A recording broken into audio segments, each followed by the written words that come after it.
भगवद गीता अध्याय 11 विश्वरूप दर्शन योग का सार। पिछले अध्याय में श्री कृष्ण ने अर्जुन की भक्ति को नष्ट करने के लिए अपनी दिव्य विभूतियों का वर्णन किया था। अध्याय के अंत में वे स्पष्ट रूप से अपने विश्वरूप का उल्लेख करते हुए कहते हैं कि उनके तेज का स्फुलिंग, मनों में सौंदर्य, ऐश्वर्य तेज और शक्तियां सभी शामिल हैं।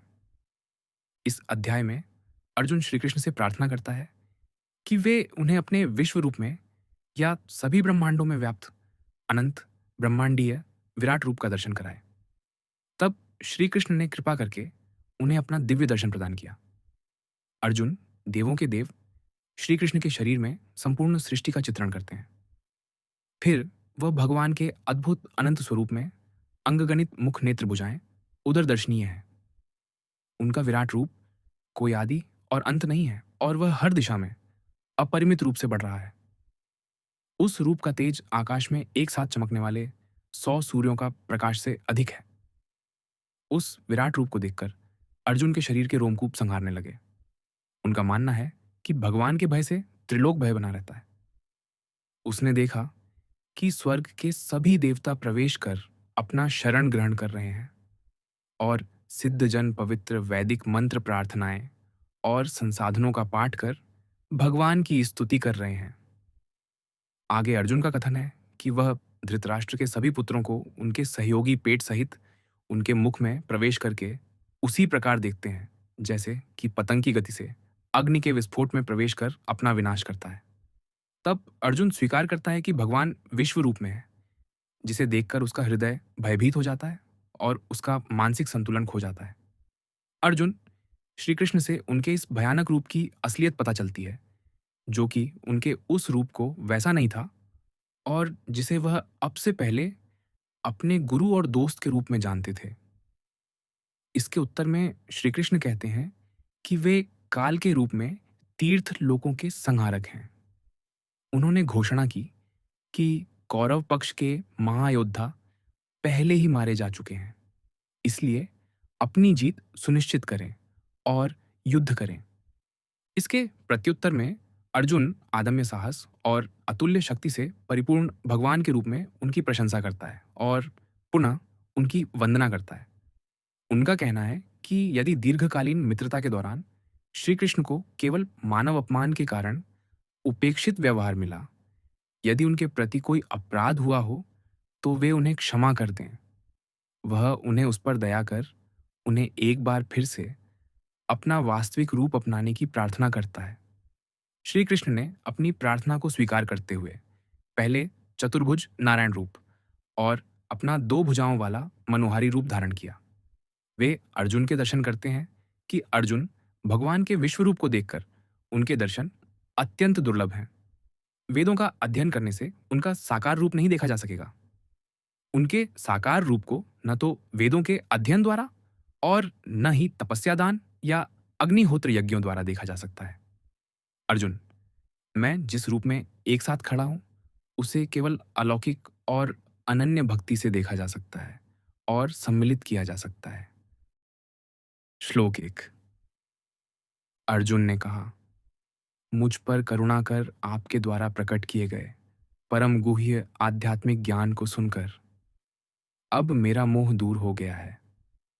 डांट दिया कि अर्जुन भगवान श्री कृष्ण की विभूतियों को सुनकर और उसी प्रकार से परम पुरुषोत्तम भगवान के दिव्य स्वरूप को जानकर भाव विभोर हो गया। उसे अनुभव हुआ कि अब उसका मोह भंग हो चुका है। उसने स्वीकार कर लिया कि श्री कृष्ण न केवल उसके प्रिय मित्र हैं, बल्कि पूर्ण पुरुषोत्तम भगवान भी हैं। अब वह भगवान श्री कृष्ण द्वारा कृपापूर्वक प्रकट किए गए ज्ञान को कृतज्ञतापूर्वक स्वीकार करता है। श्लोक 2। मैंने आपसे सभी प्राणियों की उत्पत्ति और संहार के संबंध में विस्तार से सुना है। हे कमल नयन, मैंने आपकी अविनाशी महिमा को भी जाना है। अर्जुन समस्त भौतिक संसार की उत्पत्ति और नाश के स्रोत के रूप में उनकी महिमा की निरंतर पुष्टि कर रहा है। वह श्री कृष्ण को कमल पत्राक्ष कहकर संबोधित करता है। उसके नेत्र कमल के समान विशाल, कोमल, सुंदर और मतवाले हैं। अर्जुन सूचित करता है, हे श्री कृष्ण, मैंने आपसे आपकी अक्षय महिमा को सुना। यद्यपि आप सब में निवास करते हैं, तथापि उनके दोषों से अछूते रहते हैं। यद्यपि आप परम नियंता हैं, फिर भी आप अकर्ता हैं और हमारे कर्मों के लिए आप उत्तरदायी नहीं होते। आप हमें कर्मों का फल प्रदान करते हैं और आप सबके लिए निष्पक्ष और समान रहते हैं। आप परम साक्षी हैं और कर्मों का फल प्रदान करने वाले न्यायाधीश हैं। इसलिए मैं निश्चय पूर्वक कहता हूं कि आप ही सभी प्राणियों की आराधना का परम लक्ष्य हैं। श्लोक 3। हे परमेश्वर, आप वास्तव में वही हैं जिसका आपने मेरे समक्ष वर्णन किया है। किंतु हे परम पुरुषोत्तम, मैं आपके उस विराट रूप को देखने का इच्छुक हूं। अर्जुन ने श्री कृष्ण को पुरुषोत्तम कहकर संबोधित किया है, क्योंकि कोई और उनके समान नहीं है। प्रायः विद्वानों को तार्किक विश्लेषण पर आधारित मत के अनुसार भगवान के साकार रूप की संकल्पना को स्वीकार करना कठिन प्रतीत होता है। वे भगवान को केवल निराकार ज्योतिपुंज के रूप में अनुभव करते हैं और उसे गुण, धर्म और लीला रहित मानते हैं। यदि हम अणु जीवात्माएं साकार रूप से युक्त हैं, तब फिर हमें परम प्रभु के साकार व्यक्तित्व को स्वीकार क्यों नहीं कर सकते? भगवान का केवल साधारण व्यक्तित्व ही नहीं है, बल्कि विशिष्ट व्यक्तित्व भी है। इसलिए उन्हें परम पुरुषोत्तम कहा जाता है। भगवान और हमारे बीच असमानता ये है कि उनका व्यक्तित्व न केवल पूर्ण है, बल्कि उनका सर्वत्र व्यापक निराकार रूप भी है, जो गुण, रूप और लीला रहित है। अर्जुन स्पष्ट करता है कि वह भगवान के व्यक्तित्व को वैसा ही मानता है जैसा कि उन्होंने उसके समक्ष वर्णन किया है। वह उनके साकार रूप पर विश्वास करता है, किंतु फिर भी उनके सभी ऐश्वर्यों से परिपूर्ण, अर्थात विराट विश्वरूप को देखने की इच्छा व्यक्त करता है। वह उस रूप को स्वयं अपनी आंखों से देखना चाहता है। श्लोक 4। सभी अप्रकट शक्तियों के स्वामी है भगवान। यदि आप ये सोचते हैं कि मैं इसे देखने में समर्थ हूं, तब मुझे अपना अविनाशी विराट स्वरूप दिखाने की कृपा करें। पिछले श्लोक में अर्जुन ने परमेश्वर का दिव्य स्वरूप देखने की इच्छा व्यक्त की थी। अब वह उनकी स्वीकृति प्राप्त करने की इच्छा से कहता है, हे योगेश्वर, मैंने अपनी इच्छा व्यक्त कर दी है। यदि आप मुझे सुयोग्य पात्र मानते हैं, तो कृपया मुझे अपना विराट रूप दिखाएं और मुझे अपना योग ऐश्वर्य भी दिखाएं। योग जीवात्मा को परमात्मा से जोड़ने का विज्ञान है और जो इसका पालन करते हैं उन्हें योगी कहा जाता है। अर्जुन ने भगवान को योगी कहकर संबोधित किया था, जिसका अर्थ योग का स्वामी है। लेकिन अब उसने अपने संबोधन को योगेश्वर में परिवर्तित कर दिया, क्योंकि वह कृष्ण भगवान के प्रति अपनी श्रद्धा को बढ़ाना चाहता है। श्लोक 5। परमेश्वर ने कहा, हे पार्थ, अब तुम मेरे सैकड़ों और हजारों अद्भुत दिव्य रूपों को विभिन्न आकारों और बहुरंगी रूपों में देखो। अर्जुन की प्रार्थना सुनकर श्री कृष्ण अब उससे कहते हैं कि मेरे इस दिव्य विश्व रूप को देखो। उन्होंने पश्य शब्द का प्रयोग किया है, जिसका अर्थ देखना है और जिससे यह इंगित होता है कि अर्जुन को ध्यान देना चाहिए। यद्यपि भगवान का रूप एक ही है, किंतु इसकी असंख्य विशेषताएं हैं। ये बहुसंख्यक आकारों के असंख्य स्वरूपों और विविध रंगों से परिपूर्ण हैं।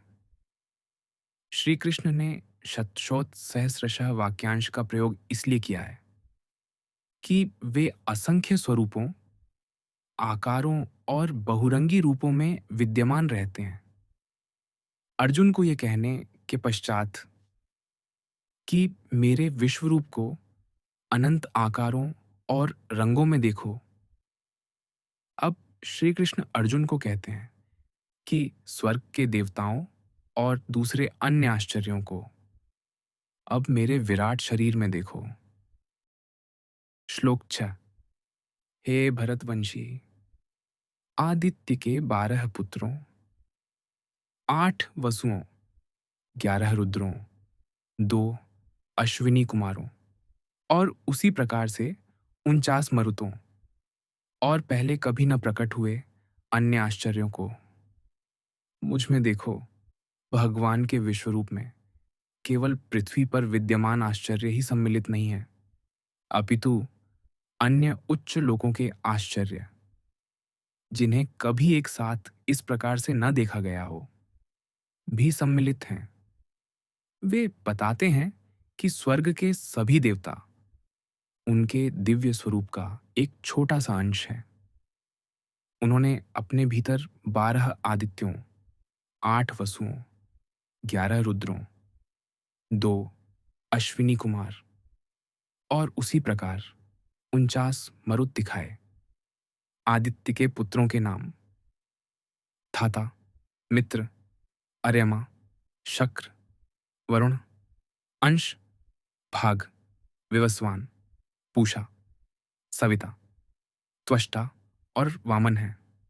8 वसुओं का नाम द्वारा, ध्रुव, सोम, अह, अनिल, अनल, प्रत्यूष और प्रभास हैं।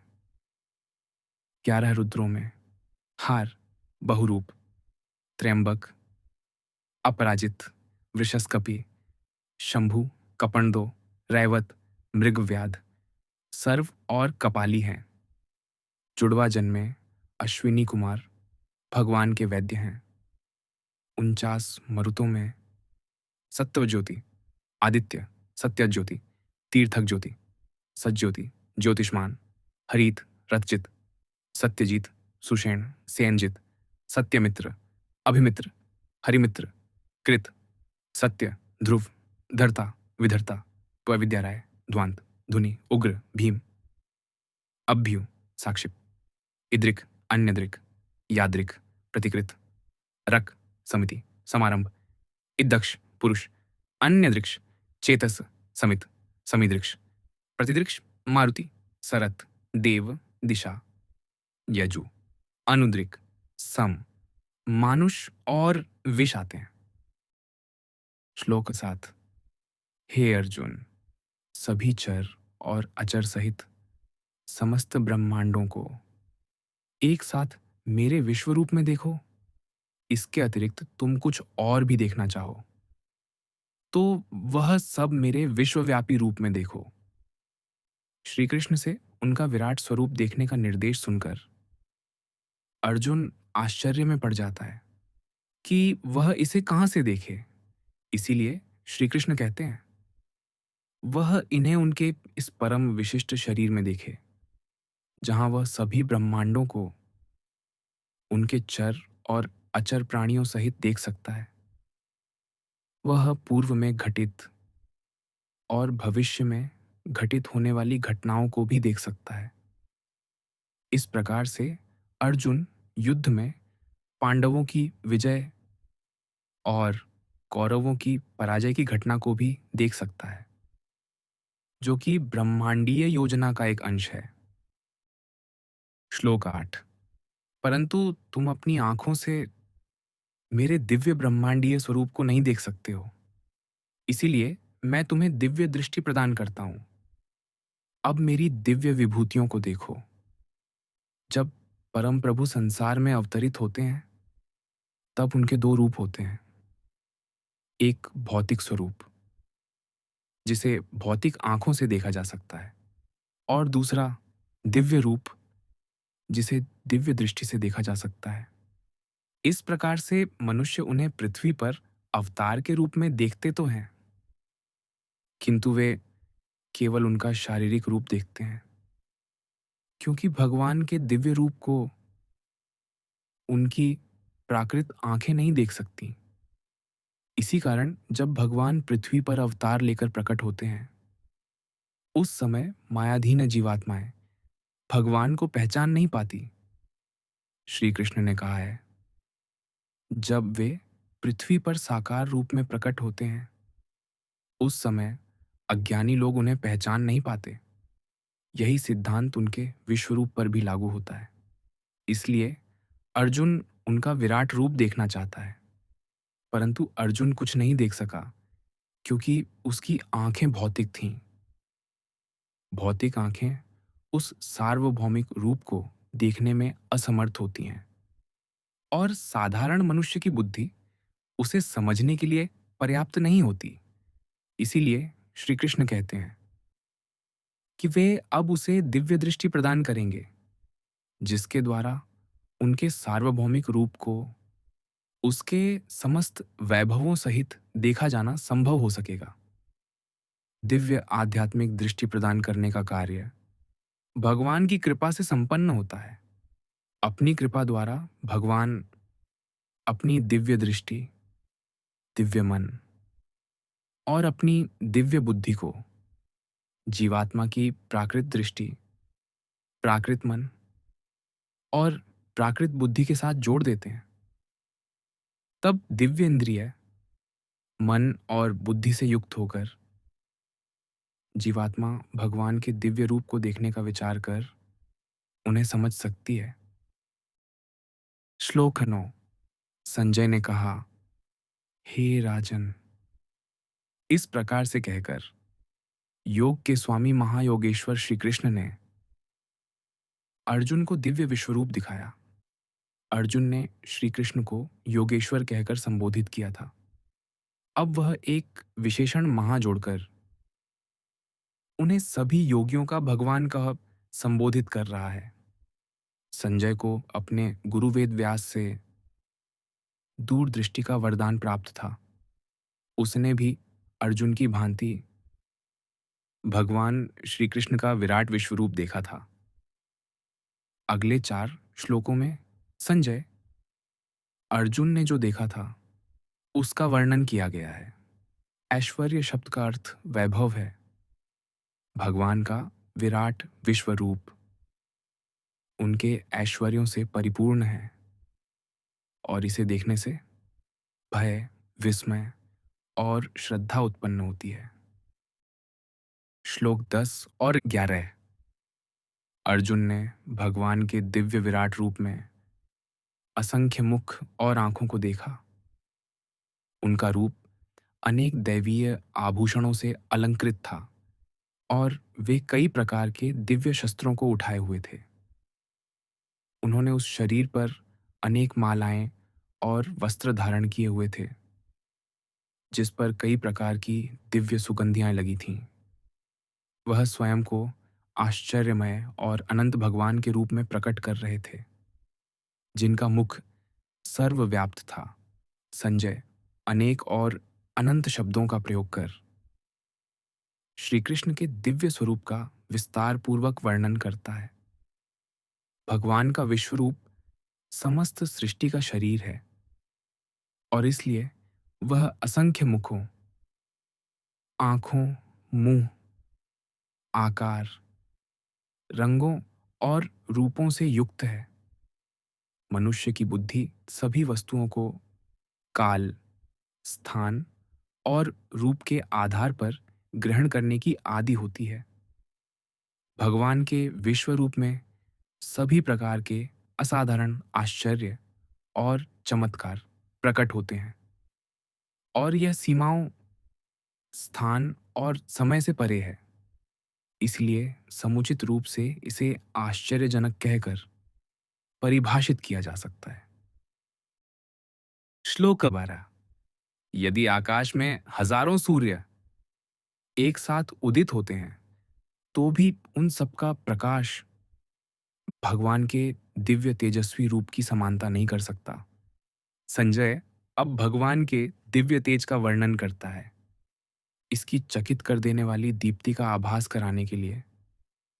वह मध्याह्न में एक साथ हजारों चमकते हुए सूर्यों के प्रकाश से इसकी तुलना करता है। वास्तव में भगवान की प्रभा असीमित है और इसे सूर्य के तेज के समानांतर नहीं कहा जा सकता। प्रायः वक्ता अप्रकट का अनुमान प्रकट की व्याख्या द्वारा करते हैं। संजय ने यहाँ हजारों सूर्यों की उपमा देकर अपने अनुभव को व्यक्त किया है कि भगवान के विश्वरूप के तेज के समतुल्य कोई नहीं है। श्लोक 13।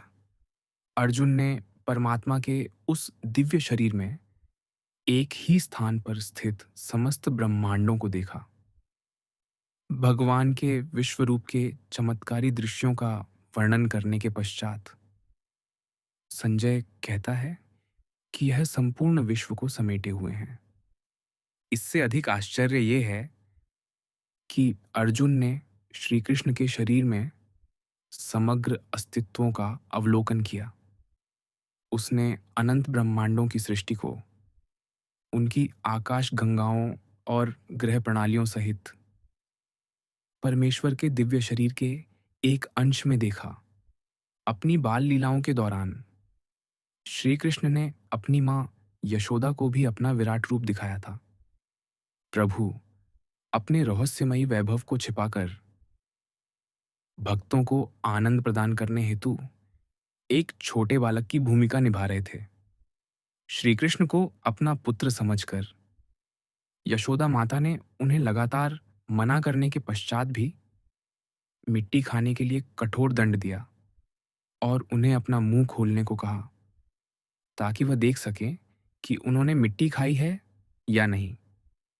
किंतु वह आश्चर्यचकित रह गईं जब श्री कृष्ण ने अपनी योगमया शक्ति द्वारा अपना मुंह खोलकर उन्हें अपने विराट रूप का दर्शन कराया।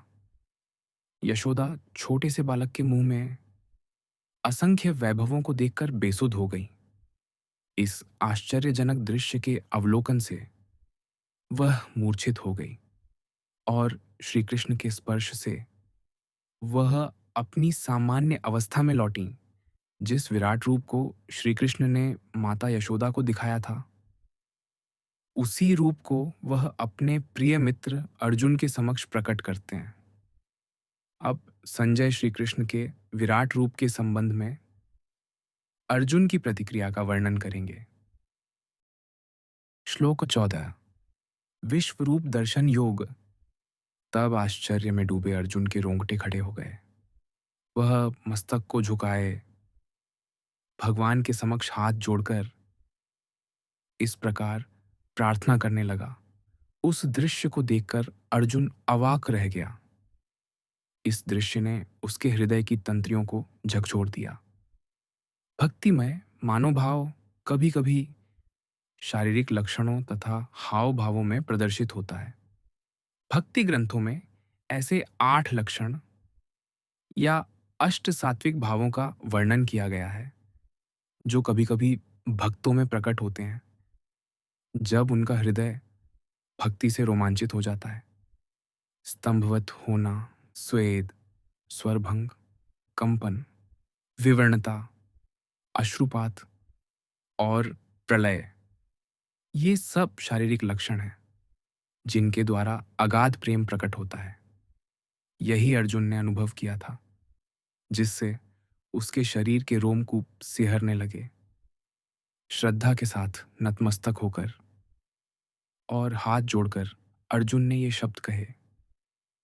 अर्जुन ने क्या कहा, इसका वर्णन आगे 17 श्लोकों में किया जाएगा। श्लोक 15। अर्जुन ने कहा, मैंने आपके शरीर में सभी देवताओं और विभिन्न प्रकार के जीवों को देखा। मैंने वहां कमल पर आसीन ब्रह्मा और शिव तथा सभी ऋषियों और स्वर्ग के सर्पों को देखा। अर्जुन ने कहा कि आप में मैं तीनों लोकों के अनंत जीवों को देख रहा हूं। कमलासनस्थम शब्द का प्रयोग ब्रह्मा के लिए किया गया है, जो ब्रह्मांड के कमल पर आसीन थे। भगवान शिव, विश्वामित्र जैसे ऋषि और वासुकी जैसे सर्प सभी भगवान के विराट रूप में दिखाई दे रहे थे। श्लोक 16। मैं सभी दिशाओं में अनगिनत भुजाएं, उदर, मुंह और आंखों के साथ आपके सर्वत्र फैले हुए अनंत रूप को देखता हूं। हे ब्रह्मांड के स्वामी, आपका रूप अपने आप में अनंत है। मुझे आप में कोई आरंभ, मध्य और अंत नहीं दिखता। अर्जुन ने इस श्लोक में दो संबोधनों का प्रयोग किया है। विश्वेश्वर का अर्थ ब्रह्मांड के नियामक और विश्वरूप का अर्थ सार्वभौमिक रूप है। अर्जुन ने कहा कि हे श्री कृष्ण, ब्रह्मांड में केवल आपकी अभिव्यक्ति के सिवाय और कुछ नहीं है, और आप परम गुरु भी हैं। आगे वह अनुभव किए गए उस विश्वरूप की भव्यता के संबंध में अपनी अनुभूति को प्रकट करते हुए कहता है कि वह जिस ओर भी देखता है, वह उस रूप के अंत का कोई निर्णय नहीं कर पाता, क्योंकि उसे उसका आरंभ भी नहीं मिलता। जब वह उस रूप का आरंभ खोजना चाहता है, तो वह सफल नहीं होता।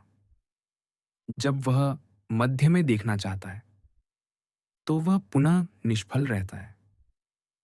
और जब वह अंत पाना चाहता है, भी कोई सीमा नहीं देख पाता। श्लोक 17। मैं मुकुट से सुशोभित, चक्र और गदा से सुसज्जित, शस्त्रों के साथ सर्वत्र दीप्तिमान लोक के रूप में आपके रूप को देख रहा हूं। इस अग्नि में आपके तेज को देख पाना कठिन है, जो सभी दिशाओं से प्रस्फुटित होने वाले सूर्य के प्रकाश की भांति है।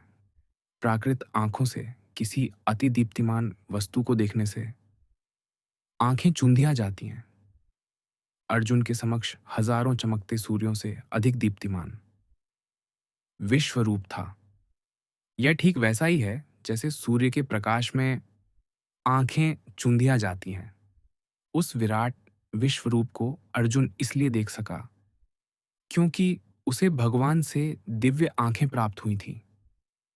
उस विश्व रूप के भीतर अर्जुन ने चार भुजाओं वाले विष्णु रूप को चार प्रसिद्ध आयुधों गदा, चक्र, शंख और कमल के पुष्प सहित देखा। श्लोक 18। मैं आपको परम अविनाशी मानता हूं। आप ही वेदादि शास्त्रों द्वारा ज्ञेय परम सत्य हो। आप समस्त सृष्टि के आधार हैं और सनातन धर्म के नित्य पालक और रक्षक हैं और अविनाशी परम प्रभु हैं। अर्जुन ने कहा कि वह श्री कृष्ण को परम प्रभु के रूप में स्वीकार करता है। वे समस्त सृष्टि के आश्रय हैं और शास्त्रों के माध्यम से जाने जाते हैं। सभी वैदिक मंत्रों का उद्देश्य हमें भगवान की ओर सम्मुख करना है। वे सभी वेदों के अध्ययन का विषय हैं। वैदिक ज्ञान का उद्देश्य भगवान को पाना है। सभी प्रकार के यज्ञ और तपस्याएं उन्हें प्रसन्न करने के लिए की जाती है। अर्जुन अपना अनुभव व्यक्त करते हुए कहता है कि भगवान का साकार रूप समस्त वैदिक ज्ञान का विषय है। श्लोक 19। आप आदि, मध्य और अंत से रहित हैं और आपकी शक्तियों का कोई अंत नहीं है। सूर्य और चंद्रमा आपके नेत्र हैं और अग्नि आपके मुख के तेज के समान है। और मैं आपके तेज से समस्त ब्रह्मांड को प्रकाशित होता हुआ देख रहा हूं। 16वें श्लोक में अर्जुन ने कहा था कि भगवान आदि, मध्य और अंत रहित हैं। अब जो कुछ उसने देखा, उसे वह केवल 3 श्लोकों के पश्चात इसे दोहराता है। यदि किसी कथन को विस्मय के कारण दोहराया जाता है, तो उसे चमत्कार की अभिव्यक्ति के रूप में समझना चाहिए। और उसे साहित्यिक दोष नहीं समझना चाहिए। उदाहरणार्थ, किसी सांप को देखने के पश्चात कोई चिल्लाकर कहता है, देखो सांप, सांप, सांप। इसी प्रकार अर्जुन भी आश्चर्यचकित होकर अपने कथनों को दोहराता है। भगवान वास्तव में आदि और अंत से रहित हैं, क्योंकि स्थान, काल, कारण कार्य संबंध उन्हीं के नियंत्रण में है। इसलिए वे उनके परिणाम से परे हैं। इसके अतिरिक्त सूर्य, चंद्रमा और तारे अपनी ऊर्जा भगवान से प्राप्त करते हैं। इस प्रकार वे भगवान ही हैं जो संपूर्ण ब्रह्मांड को गतिशीलता प्रदान करते हैं। श्लोक 20। हे सभी जीवों के परम स्वामी, स्वर्ग और पृथ्वी के बीच के स्थान और सभी दिशाओं के बीच आप अकेले ही व्याप्त हैं। मैंने देखा है कि आपके अद्भुत और भयानक रूप को देखकर तीनों लोग भय से कांप रहे हैं। अर्जुन कहता है कि हे सर्वव्यापी भगवान, आप सारी पृथ्वी और आकाश और उनके बीच के स्थान में तथा सभी 10 दिशाओं में व्याप्त हैं। सभी जीव आपके भय से कांपते दिखाई दे रहे हैं। तीनों लोग भगवान के विश्वरूप के समक्ष आखिर क्यों कांप रहे हैं, जबकि उन्होंने भगवान का विश्वरूप देखा ही नहीं है। यहां अर्जुन कहता है कि सभी भगवान के नियम के भय से कार्य कर रहे हैं। उनकी आज्ञाएं अटल हैं और सभी उनका पालन करने के लिए बाध्य होते हैं। संसार कर्म के नियमों के अधीन होता है। हम जो भी कर्म करते हैं उससे हमारे कर्म फल संचित होते हैं। कर्म के नियमों के समान असंख्य नियम अस्तित्व में हैं। कई वैज्ञानिक खोज और आविष्कार करते हुए वैज्ञानिक सिद्धांत बनाते हैं, किंतु वह नियम नहीं बना सकते। भगवान सर्वोच्च विधि निर्माता हैं और सभी उसके नियमों के अधीन हैं। श्लोक 21। स्वर्ग के सभी देवता आप में प्रविष्ट होकर आपकी शरण ग्रहण कर रहे हैं और कुछ भय से हाथ जोड़कर आपकी स्तुति कर रहे हैं। महर्षि और सिद्धजन पवित्र स्रोतों का पाठ कर अनेक प्रार्थनाओं के साथ आपकी स्तुति कर रहे हैं। अर्जुन ने यहाँ श्री कृष्ण के काल रूप को देखा, अर्थात उन्हें सब कालों के भक्षक के रूप में देखा। काल चक्र का विकराल रूप देवताओं सहित शक्तिशाली योद्धाओं का भी संहार कर देता है। अर्जुन ने उन्हें भगवान के काल रूप में प्रवेश करते हुए देखा। उसी समय उसने ऋषियों और पुण्यात्माओं को भगवान का चिंतन और स्तुति करते हुए देखा। श्लोक 22। रुद्र, आदित्य, वसु, साध्यगण, विश्वदेव, दोनों अश्विनी कुमार, मरुत, पितर, गंधर्व, यक्ष, असुर तथा सभी सिद्धजन आपको आश्चर्य से देख रहे हैं। ये सभी महान विभूतियां भगवान की शक्ति द्वारा संचालित होती है और भगवान द्वारा सौंपे गए कर्तव्यों का कृतज्ञता से पालन करती है। अतः इनके लिए उल्लिखित है कि ये सब भगवान के ब्रह्मांडीय रूप को आश्चर्यचकित होकर देख रहे हैं। श्लोक 23। हे सर्वशक्तिमान भगवान, अनेक मुख, नेत्र, भुजा, जांघें, पांव, पेट तथा भयानक दांतों सहित आपके विकराल रूप को देखकर समस्त लोग भय से त्रस्त हैं। और उसी प्रकार से मैं भी सभी ओर प्रभु के असंख्य हाथ, टांगें, मुख और उदर दिखाई दे रहे थे। परम सत्ता के हजारों सिर, हजारों आंखें और हजारों पांव हैं। उन्होंने समस्त ब्रह्मांड को अपने आवरण में समेट रखा है, किंतु फिर भी वे इससे परे हैं। वह सब मनुष्यों में नाभि से लगभग 10 अंगुल ऊपर हृदय कमल में रहते हैं। वे जो उन्हें देख रहे हैं और जो उन्हें देख चुके हैं, भयभीत हो चुके और भयतीत हो रहे हैं, ये सभी भगवान के विश्वरूप के भीतर हैं। भगवान के भय से अग्नि जलती है और सूर्य चमकता है। उन्हीं के भय के कारण वायु प्रवाहित होती है और इंद्र धरती पर वर्षा करता है। यहाँ तक कि मृत्यु का देवता यमराज भी भगवान के समक्ष भय से कांपता है। श्लोक 24। हे विष्णु भगवान, आकाश को स्पर्श करते हुए अनेक रंगों, दीप्तिमान मुख फैलाए और चमकती हुई असंख्य आंखों से युक्त आपके रूप को देखकर मेरा हृदय भय से कांप रहा है। मैंने अपना सारा धैर्य और मानसिक संतुलन खो दिया है। भगवान के ब्रह्मांडीय रूप को देखकर अर्जुन का श्री कृष्ण के साथ संबंध का रूप परिवर्तित हो गया। पहले वह उन्हें अपने अंतरंग मित्र के रूप में देखता था और उनका परस्पर व्यवहार एक सहयोगी की भांति था। यह प्रेम की प्रकृति है। यह मन को इतनी गहनता से तल्लीन कर देता है कि भक्त अपने प्रियतम भगवान की सर्वज्ञता को भूल जाता है। यदि वह औपचारिकता बनाए रखता है, तब वह प्रेम में परिपूर्णता प्रकट करने में असमर्थ रहता है। उदाहरणार्थ, एक पत्नी अपने पति से गहन प्रेम करती है, यद्यपि वह किसी राज्य का राज्यपाल हो। तब भी पत्नी उसे पति के रूप में ही देखती है और इसी कारण से वह उससे घनिष्ठ संबंध बनाने में सफल हो सकती है।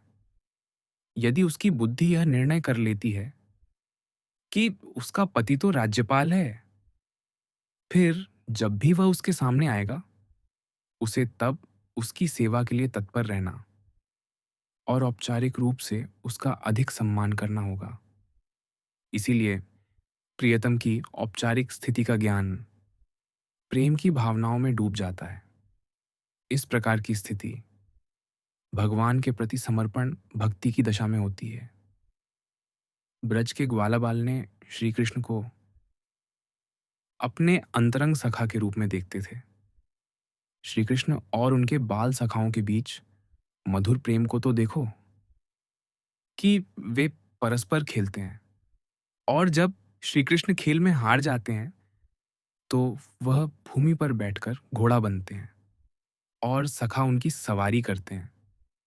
अगर ग्वाल सखाओं को ये बोध हो जाता कि श्री कृष्ण भगवान थे, तब वे कभी ऐसा करने का साहस नहीं करते।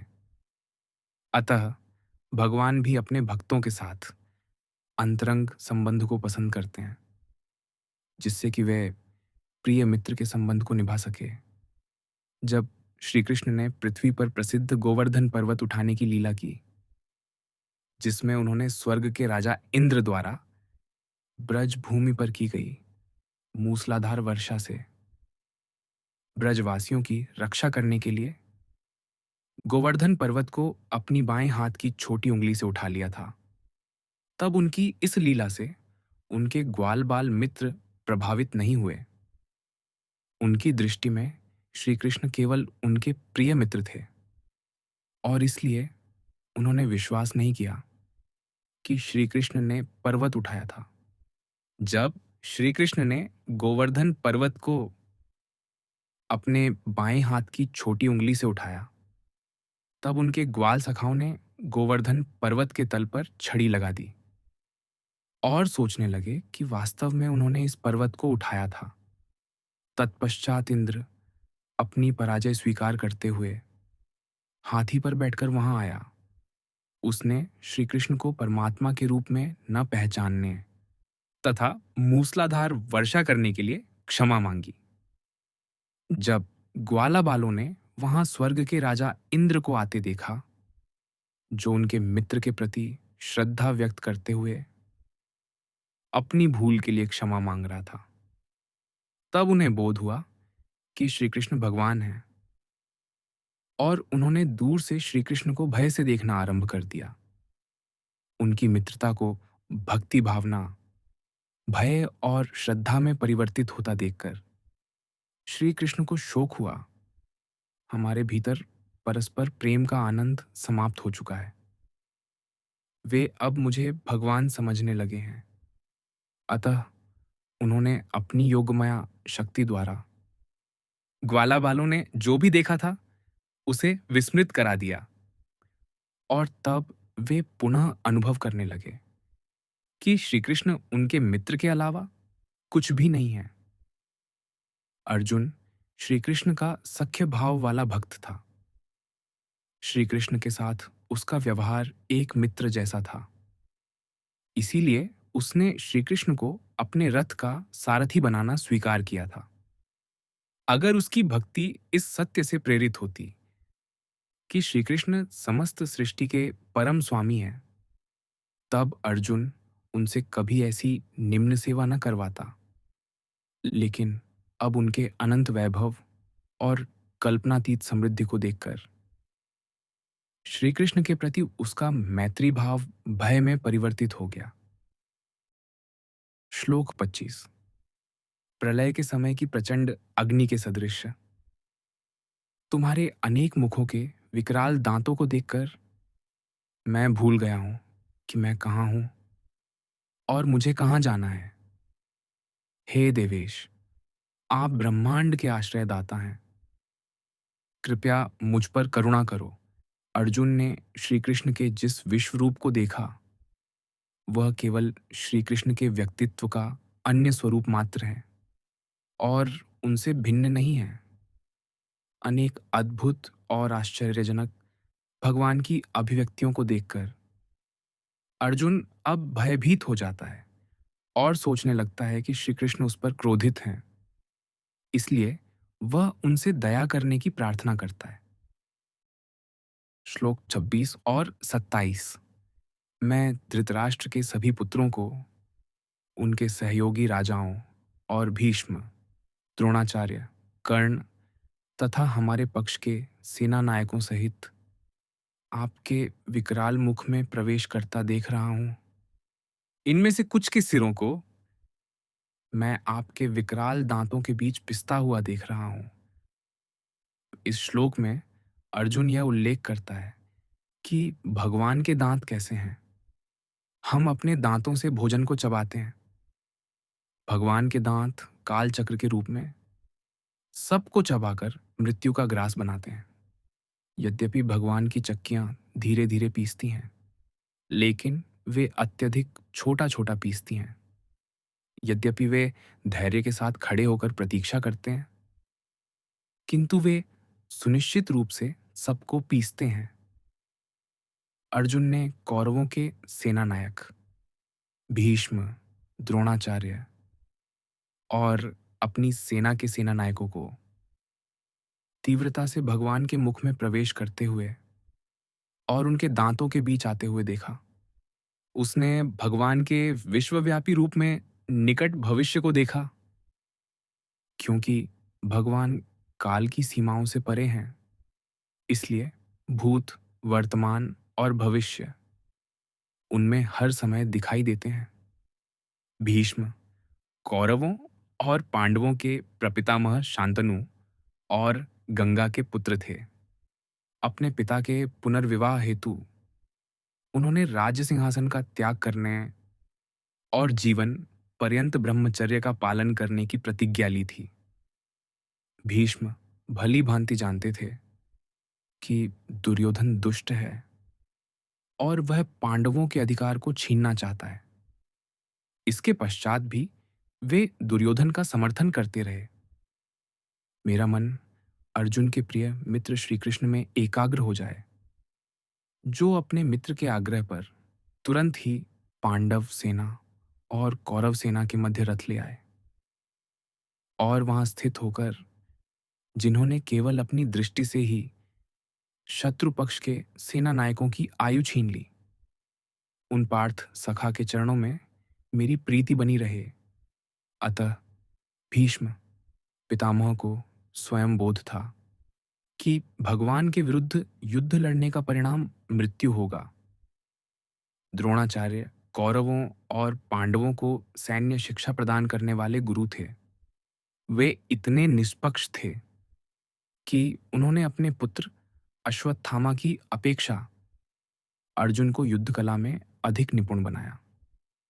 किंतु उन्होंने विवशतापूर्वक दुर्योधन का पक्ष लिया, क्योंकि वे अपने जीवनयापन के लिए आर्थिक रूप से उस पर निर्भर थे। इसलिए द्रोणाचार्य ने भी युद्ध में मरने का निश्चय किया। उन्हें बोध था कि अपने भाग्य के अनुसार वे युद्ध में मृत्यु को प्राप्त होंगे। कर्ण दुर्योधन का अंतरंग मित्र था और इसलिए उसने कौरवों के पक्ष में युद्ध लड़ा। उसमें भी महानायकों जैसे गुण थे। जब श्री कृष्ण ने यह रहस्योद्घाटन किया कि वह कुंती का ज्येष्ठ पुत्र है और पांडव वास्तव में उसके भाई हैं, तब उसने श्री कृष्ण से कहा कि वे युधिष्ठिर को इस रहस्य के संबंध में कुछ न बताएं, क्योंकि वह मेरा वध युद्ध में पराजित हो जाएगा। यद्यपि उसने युद्ध में दुर्योधन का पक्ष लिया था, किंतु उसे भी यह ज्ञान था कि नियति के अनुसार उसे भी युद्ध में वीरगति प्राप्त होगी। श्लोक 28 और 29। जिस प्रकार से नदियों की कई लहरें समुद्र में प्रवेश करती हैं, उसी प्रकार से ये सब महायोद्धा आपके धधकते मुख में प्रवेश कर रहे हैं। जिस प्रकार से पतंग तीव्र गति से अग्नि में प्रवेश कर जलकर भस्म हो जाता है, उसी प्रकार से ये सेनाएं अपने विनाश के लिए तीव्र गति से आपके मुख में प्रवेश कर रही हैं। महाभारत के युद्ध में कई बड़े राजा और योद्धा थे, जिन्होंने अपने धर्म का पालन करते हुए युद्ध भूमि में वीरगति प्राप्त की। अर्जुन इनकी तुलना नदी की लहरों से करता है, जो स्वेच्छा से समुद्र में मिल जाती है। उस युद्ध में कई लोग ऐसे भी थे जिन्होंने लोभ और निजी स्वार्थ के लिए युद्ध लड़ा। अर्जुन ने उनकी तुलना पतंगों से की है, जो लालच के कारण अज्ञानतावश अग्नि में जलकर भस्म हो जाते हैं। लेकिन दोनों स्थितियों में वे तीव्रता से सिर पर खड़ी मृत्यु के मुख में प्रवेश कर रहे हैं। श्लोक 30। तुम अपनी तीक्ष्ण जिह्वा से समस्त दिशाओं के जीव समूहों को चाट रहे हो और उन्हें अपने प्रज्वलित मुखों में निगल रहे हो। हे विष्णु, तुम अपने सर्वत्र फैले प्रचंड तेज की किरणों से समस्त ब्रह्मांड को भीषणता से झुलसा रहे हो। भगवान अपने सृजन, पालन और संहार की शक्ति द्वारा संसार को नियंत्रित करते हैं। भगवान के विश्व रूप में नियत भावी घटनाओं के दृश्य देखकर अर्जुन युद्ध में अपने शत्रुओं का विनाश देखता है। वह अपने अनेक सहयोगियों को भी मृत्यु का ग्रास बनते हुए देखता है। ऐसे अद्भुत दृश्य को देखकर जड़वत अर्जुन अगले श्लोक में भगवान से प्रार्थना करता है। श्लोक 31। हे देवेश, कृपया मुझे बताएं कि अति उग्र रूप में आप कौन हैं? मैं आपको प्रणाम करता हूँ। कृपया मुझ पर करुणा करें। आप समस्त सृष्टियों से पूर्व स्थित आदि भगवान हैं। मैं आपको जानना चाहता हूँ और मैं आपकी प्रकृति और प्रयोजन को नहीं समझ पा रहा हूँ। इससे पूर्व अर्जुन ने भगवान का विश्व रूप देखने की प्रार्थना की थी। जब श्री कृष्ण ने उसे अपना विराट रूप दिखाया, तब अर्जुन मोहित और व्यथित हो गया। उस अकल्पनीय ब्रह्मांडीय दृश्य को देखकर अब अर्जुन भगवान की प्रकृति और प्रयोजन को जानने की हार्दिक अभिलाषा प्रकट करता है। इसीलिए वह प्रश्न करता है, आप कौन हैं और आपका क्या प्रयोजन है? श्लोक 32।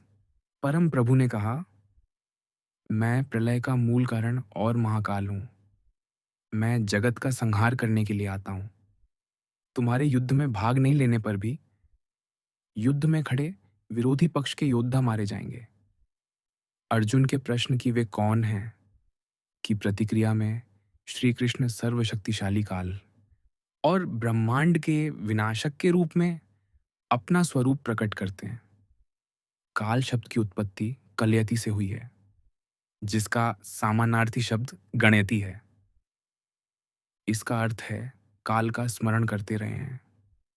सृष्टि की सभी घटनाएं काल के गर्भ में समा जाती हैं। ओपनहाइमर जो प्रथम एटम बम बनाने में अग्रिम सदस्य थे और हिरोशिमा और नागासाकी के ध्वंस के साक्षी थे, उन्होंने श्री कृष्ण के इस श्लोक उद्धृत किया है। काल रूप, मैं समस्त जगत का विनाशक हूं। काल सभी जीवों के जीवन की गणना और उसे नियंत्रित करता है। वही यह निश्चित करेगा कि कब भीष्म, द्रोणाचार्य और कर्ण जैसे महानुभावों के जीवन का अंत होगा। यह अर्जुन के युद्ध में भाग न लेने के बावजूद भी शत्रु सेना का विनाश कर देगा, क्योंकि भगवान की संसार निर्माण की योजना के अनुसार ऐसा होना स्वाभाविक है। यदि योद्धा पहले से ही मरे हुए हैं, तब फिर अर्जुन युद्ध क्यों लड़े? श्री कृष्ण इसे अगले श्लोक में स्पष्ट करेंगे। श्लोक 33। इसलिए उठो, युद्ध करो और यश अर्जित करो। अपने शत्रुओं पर विजय पाकर राज्य का भोग करो। ये सब योद्धा पहले ही मेरे द्वारा मारे जा चुके हैं। हे श्रेष्ठ धनुर्धर, तुम तो मेरे कार्य को संपन्न करने का केवल निमित्त मात्र हो। श्री कृष्ण कहते हैं कि उनकी इच्छा है कि कौरवों का विनाश हो और धर्म की मर्यादा के अनुसार हस्तिनापुर पर पांडव शासन करें। युद्ध के परिणाम स्वरूप उन्होंने पहले से ही अधर्मियों का विनाश और धर्म की विजय निश्चित कर दी है। संसार के कल्याण हेतु उनकी योजना को किसी भी उपाय द्वारा टाला नहीं जा सकता। अब वह अर्जुन को बताते हैं कि वह चाहते हैं कि अर्जुन उनके कार्य को संपन्न करने का निमित्त मात्र बने। भगवान को अपने कार्यों हेतु मनुष्य की सहायता की अपेक्षा नहीं होती, जबकि मनुष्य भगवान की इच्छा को पूर्ण कर नित्य सुख पाता है। भगवान की सेवा के लिए कुछ ऐसे अवसर पाकर हम भगवान की विशेष कृपा प्राप्त करते हैं और भगवान के नित्य दास बनने के पात्र हो जाते हैं। अर्जुन को यह स्मरण करवाते हुए कि धनुर्विद्या में उसे उन्हीं की कृपा से असाधारण कौशल प्राप्त हुआ है, श्री कृष्ण अर्जुन को निमित्त बनने के लिए प्रोत्साहित करते हैं। इसलिए वे अर्जुन को सव्यसाचिन कहकर संबोधित करते हैं, जिसका अर्थ श्रेष्ठ धनुर्धर होना है, क्योंकि अर्जुन सर्वश्रेष्ठ धनुर्धर था और किसी भी हाथ से बाण चलाने में समर्थ था। श्लोक 34। द्रोणाचार्य, भीष्म, जयद्रथ, कर्ण और अन्य महायोद्धा पहले ही मेरे द्वारा मारे जा चुके हैं। इसलिए बिना विक्षुब्ध हुए इनका वध करो। केवल युद्ध करो और तुम अपने शत्रुओं पर विजय पाओगे। कौरवों की ओर से कई सेनानायक कभी युद्ध में पराजित नहीं हुए थे। जयद्रथ को वरदान प्राप्त था कि उसका वध होने पर जैसे ही उसका शीश भूमि पर गिरेगा, उसी समय उसका वध करने वाले प्रतिद्वंदी का शीश भी टुकड़े होकर भूमि पर जा गिरेगा। कर्ण के पास इंद्र द्वारा दी गई शक्ति नामक विशेष शस्त्र था, जिसका प्रयोग कर वह किसी का भी वध कर सकता था, किंतु इसका प्रयोग केवल एक बार ही किया जा सकता था। इसलिए कर्ण ने इसे अर्जुन का वध करने के लिए सुरक्षित रखा था। द्रोणाचार्य ने परशुराम जो भगवान का अवतार थे, से सभी प्रकार के शस्त्रों का काट करने की विद्या ग्रहण की थी। भीष्म पितामह को इच्छा मृत्यु का वरदान प्राप्त था और वे स्वयं अपनी मृत्यु का समय और स्थान निश्चित कर सकते थे। किंतु फिर भी भगवान ने जब भी युद्ध में किसी को मारना चाहा, तब उन्हें कोई भी बचा न सका। इसलिए कहा जाता है, अगर भगवान राम किसी के विरुद्ध होने का निर्णय कर लें, तब तुम भले ही विंध्याचल वन में निवास करने लगो, किंतु वहां तुम्हें जलाने के लिए लकड़ियां प्राप्त नहीं होगी। अगर तुम समुद्र के किनारे भी रहो, तब भी तुम्हें अपनी आवश्यकता के लिए जल उपलब्ध नहीं होगा। यदि तुम धन के देवता कुबेर के घर में वास करते हो, तब तुम्हें पर्याप्त भोजन भी नहीं मिल सकता। अगर भगवान किसी को मारना चाहें, तब उस व्यक्ति को मृत्यु से बचाने के लिए कितने ही कड़े सुरक्षा प्रबंध भी क्यों न कर लिए जाए, तब भी उसकी मृत्यु को टाला नहीं जा सकता। समान रूप से श्री कृष्ण कहते हैं कि उन्होंने युद्ध के परिणाम का निर्णय पहले ही कर रखा है, लेकिन वह चाहते हैं कि अर्जुन उनकी इच्छा को पूरा करने का माध्यम बने और युद्ध में विजयी होकर यश प्राप्त करे। जिस प्रकार भक्त भगवान का महिमा मंडन करता है, उसी प्रकार से भगवान का स्वभाव भी अपने भक्त की प्रशंसा करने का होता है। इसीलिए श्री कृष्ण युद्ध में मिलने वाली विजय का श्रेय स्वयं नहीं लेना चाहते थे। उनकी इच्छा ये थी कि लोग यह कहें कि अर्जुन ने शौर्य के साथ युद्ध लड़ते हुए पांडवों की विजय सुनिश्चित की। आध्यात्मिक जीवन में भी साधक प्रायः उस समय हतोत्साहित हो जाते हैं जब वे स्वयं के क्रोध, लोभ, ईर्ष्या, काम वासना, अहंकार आदि मनोविकारों को वश में करने में समर्थ नहीं पाते। उनके गुरु उन्हें प्रोत्साहित करते हुए कहते हैं, निराश ना हो, उठो, इन दोषों का सामना करो, लड़ो, और तभी तुम अपने मन रूपी शत्रु पर विजय पाओगे, क्योंकि भगवान तुम्हें विजयी बनाना चाहते हैं। तुम्हारे प्रयास केवल निमित्त मात्र होंगे, क्योंकि भगवान अपनी कृपा से तुम्हारी विजय सुनिश्चित करने की योजना बना चुके। भगवान द्वारा कर्तव्य पालन करने के आह्वान को सुनकर अर्जुन ने क्या प्रतिक्रिया व्यक्त की, इसकी व्याख्या अगले श्लोक में की गई है। श्लोक 35। संजय ने कहा, केशव के इन वचनों को सुनकर अर्जुन ने भय से कांपते हुए अपने दोनों हाथों को जोड़कर श्री कृष्ण को नमस्कार किया और अवरुद्ध स्वर में भयभीत होकर श्री कृष्ण से इस प्रकार कहा। यहां अर्जुन को किरीटी कहकर संबोधित किया गया है। उसने एक बार दो दानवों का वध करने के लिए इंद्र की सहायता की थी। इंद्र ने प्रसन्न होकर उसे एक चमकीला मुकुट उपहार में दिया। मुकुट राज सिंहासन का प्रतीक भी होता है। और संजय ने वृद्ध धृतराष्ट्र के सामने यह शब्द प्रयोग कर उन्हें यह संकेत दिया कि उसके पुत्र कौरव प्रस्तुत युद्ध में पराजित होकर राजपाट खो देंगे। श्लोक 36। अर्जुन ने कहा, हे ऋषिकेश, यह सत्य है कि आपके नाम श्रवण और यशगान से संसार हर्षित होता है। असुरगण आपसे भयभीत होकर सभी दिशाओं में भागते रहते हैं और सिद्ध महात्माओं के समुदाय आपको नमस्कार करते हैं। इसमें और अगले 4 श्लोकों में अर्जुन अनेक परिप्रेक्ष्यों में भगवान की महिमा का वर्णन करता है। उसने स्थानीय शब्द का प्रयोग किया है, जिसका अर्थ है यह उचित है, यह स्वाभाविक है कि प्रजा अपने राजा की महिमा का गुणगान कर प्रसन्न रहती है। यह भी स्वाभाविक है कि जो लोग अपने राजा से द्वेष रखते हैं, वे उससे भयभीत होकर इधर-उधर भागते रहते हैं। राजा के लिए यह भी आवश्यक है कि उसके अनुचर, मंत्री आदि उसके प्रति निष्ठावान हों।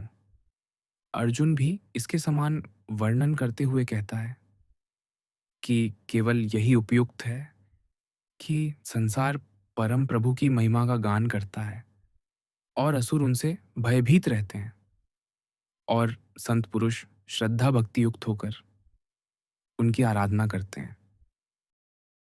श्लोक 37। हे सर्वश्रेष्ठ, आप ब्रह्मा से श्रेष्ठ और आदि सृष्टा हो, तब फिर वह आपको नमस्कार क्यों न करे? हे अनंत, हे देवेश, हे जगत के आश्रयदाता, आप सभी कारणों के कारण और अविनाशी हैं। आप व्यक्त और अव्यक्त से परे अविनाशी सत्य हैं। अर्जुन ने इस श्लोक में कस्मात् च तेन शब्द का प्रयोग किया है, जिसका अर्थ वे क्यों न करें है। जब समस्त सृष्टि भगवान से उत्पन्न होती है और उनमें ही स्थित और वापस उन्हीं में विलीन हो जाती है, तब फिर सभी जीवों को भगवान के प्रति कृतज्ञता क्यों नहीं दर्शानी चाहिए? वे ही सब कुछ हैं। सृष्टि में जो भी व्यक्त है, वह सब कुछ भगवान ही है, क्योंकि वे सब भगवान की शक्ति हैं। सृष्टि में जो अव्यक्त रह जाता है, भगवान उसमें भी व्याप्त हैं, क्योंकि यह उनकी अदृश्य शक्ति है। इसलिए वे व्यक्त और अव्यक्त दोनों से परे हैं, क्योंकि वे सर्वशक्तिमान हैं और सभी शक्तियों का स्रोत और मूल हैं।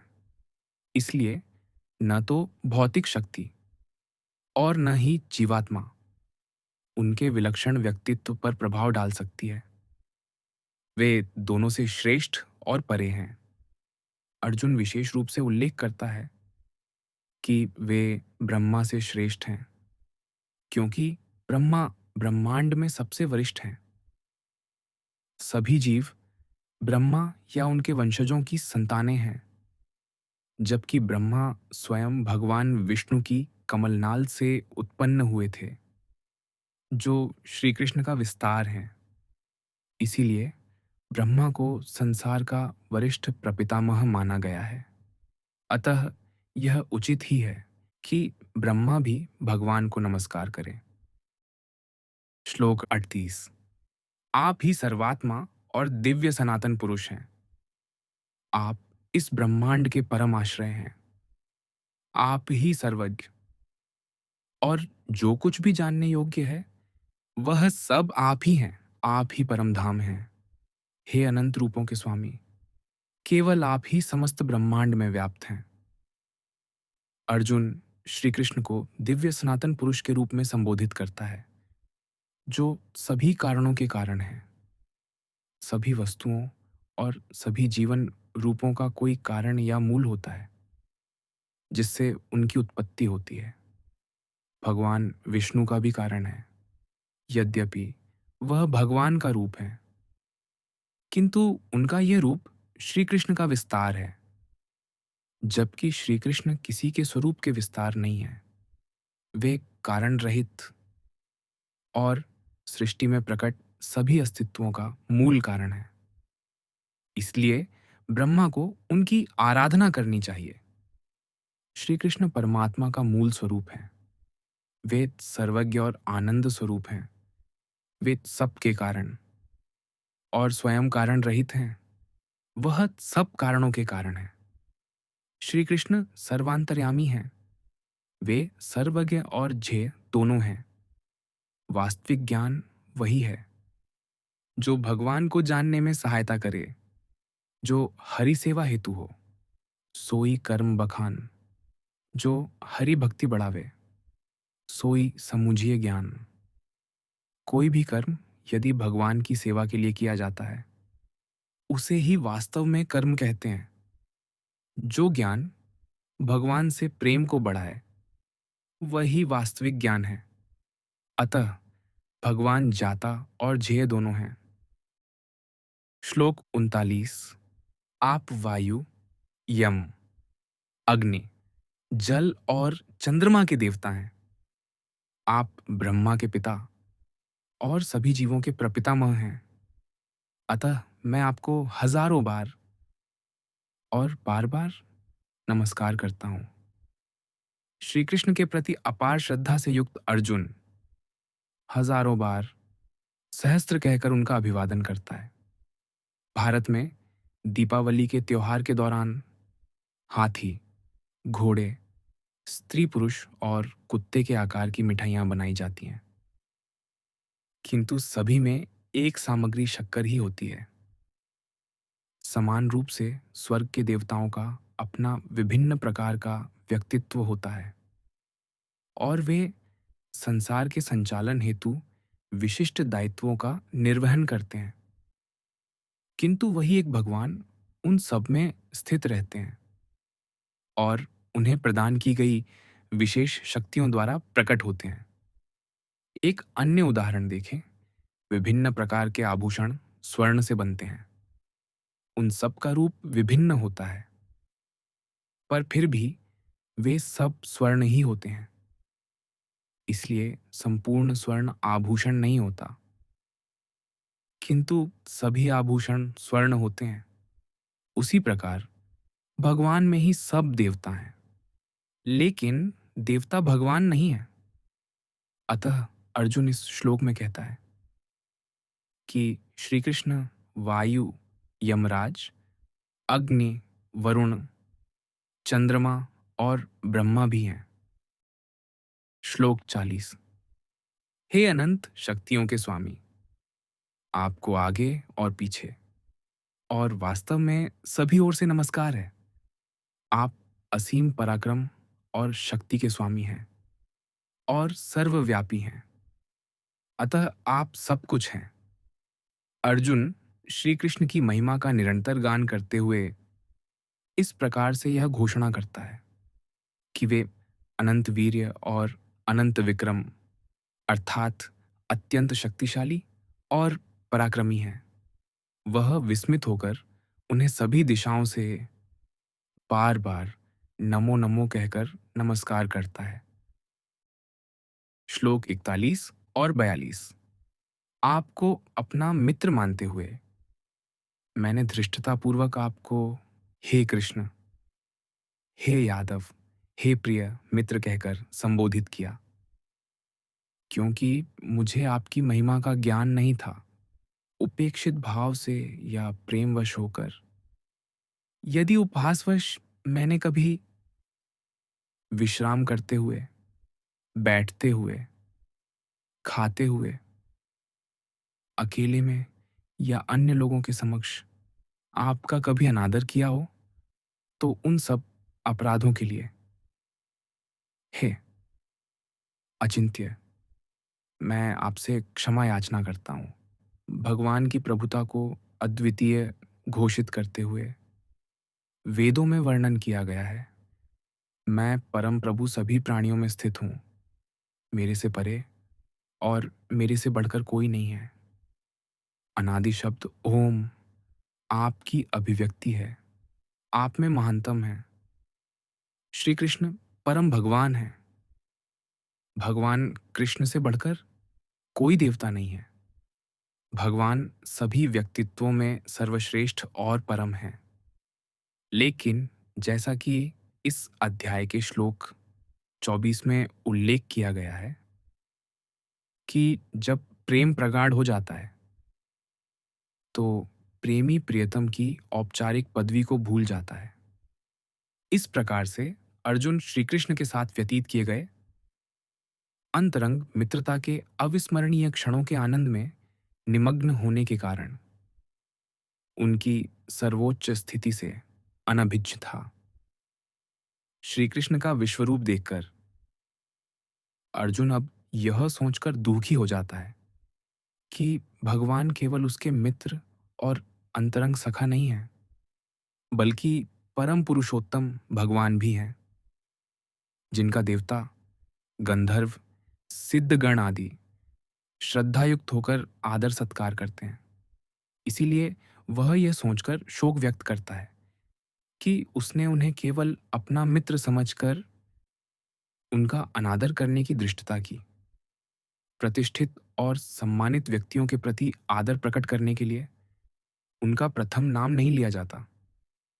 इसीलिए अर्जुन व्याकुल हो जाता है कि उसने घनिष्ठता के कारण अपनी पद प्रतिष्ठा को श्री कृष्ण के समतुल्य समझा और धृष्टतापूर्वक उन्हें स्नेहपूर्वक संबोधनों, मेरे मित्र, मेरे सखा और हे कृष्ण जैसे संबोधनों से पुकारा। अतः वह अपने उन सब कृत्यों के लिए क्षमा याचना करता है जो उसने भगवान श्री कृष्ण के व्यक्तित्व की दिव्यता की अज्ञानता के कारण किए। श्लोक 43। आप समस्त चर अचर के स्वामी और समस्त ब्रह्मांडों के जनक हैं। आप परम पूजनीय आध्यात्मिक गुरु हैं। हे अतुल्य शक्ति के स्वामी, जब तीनों लोकों में आपके समतुल्य कोई नहीं है, तब आपसे बढ़कर कोई कैसे हो सकता है? अर्जुन कहता है कि श्री कृष्ण महानतम और सर्वश्रेष्ठ हैं। पिता पुत्र से सदैव ज्येष्ठ होता है। श्री कृष्ण सभी जनकों के जनक हैं। समान रूप से वे विद्यमान सभी आध्यात्मिक गुरुओं के गुरु हैं। सृष्टा ब्रह्मा प्रथम आध्यात्मिक गुरु थे, जिन्होंने अपने शिष्यों को ज्ञान दिया और जो गुरु परंपरा के अंतर्गत निरंतर जारी रहा। किंतु ब्रह्मा ने श्री कृष्ण से वैदिक ज्ञान अर्जित किया था। श्री कृष्ण ने प्रथम जन्म में ब्रह्मा के हृदय में वैदिक ज्ञान प्रकट किया। इसलिए वे परम आध्यात्मिक गुरु हैं। भगवान के समतुल्य कोई नहीं है और न ही कोई उनसे श्रेष्ठ है। श्री कृष्ण वेदों के जाता हैं। यह मानकर अर्जुन उनके संबंध में उपर्युक्त गुणों का वर्णन कर रहा है। श्लोक 44। इसीलिए हे पूजनीय भगवान, मैं आपके समक्ष नतमस्तक होकर और साष्टांग प्रणाम करते हुए आपकी कृपा प्राप्त करने की याचना करता हूं।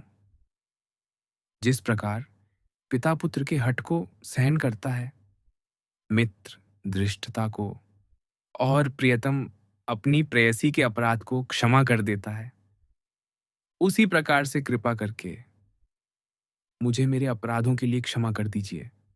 अपने व्यवहार को अपराध मानते हुए अर्जुन क्षमा याचना कर रहा है।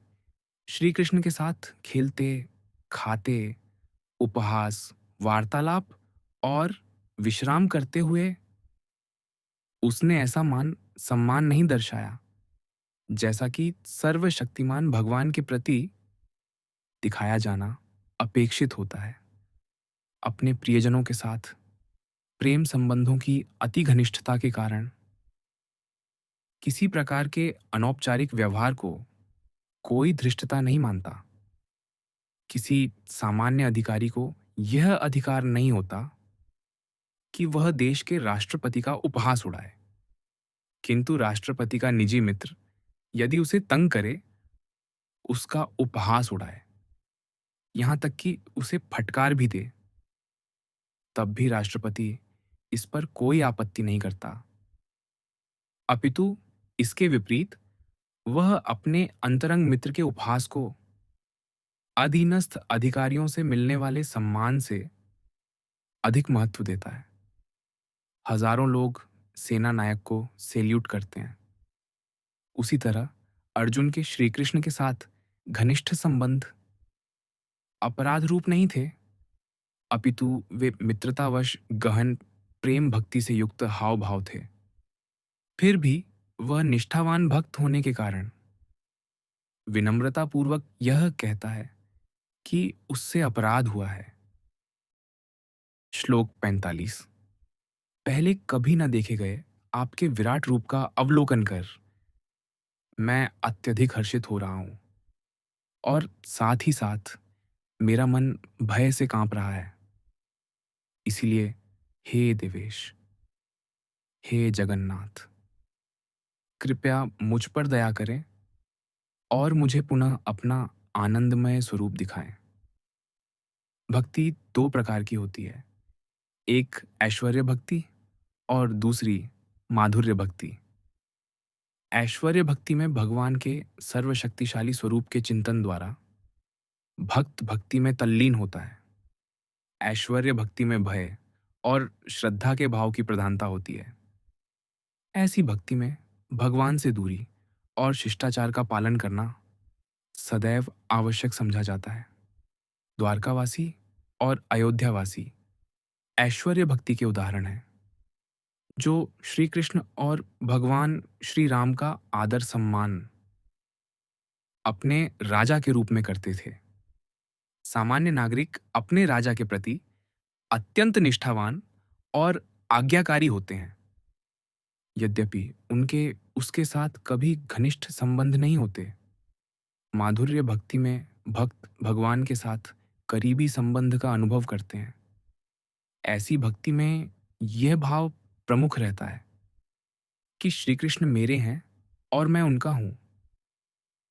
वृंदावन के ग्वाल बाल जो श्री कृष्ण से सखा भाव से प्रेम करते हैं, यशोदा और नंद बाबा जो कृष्ण से अपने पुत्र के रूप में प्रेम करते हैं, और गोपियाँ जो उनसे अपने प्रियतम के रूप में प्रेम करती हैं, ये सब माधुर्य भक्ति के उदाहरण हैं। माधुर्य भक्ति ऐश्वर्य भक्ति की अपेक्षा अत्यंत मधुर है। भगवान का दिव्य आनंद उनके सभी रूपों में अत्यंत मधुर होता है, किंतु फिर भी इसकी कुछ श्रेणियां हैं।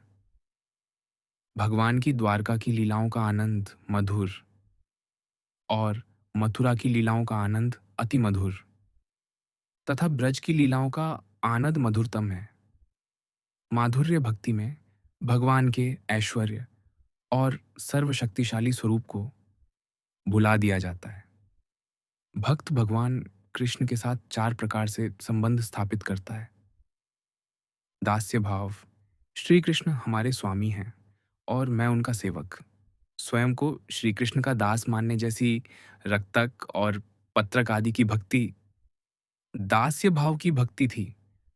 भगवान को अपनी माता और अपना पिता मानने का भाव भी दास्य भक्ति की ही श्रेणी में है।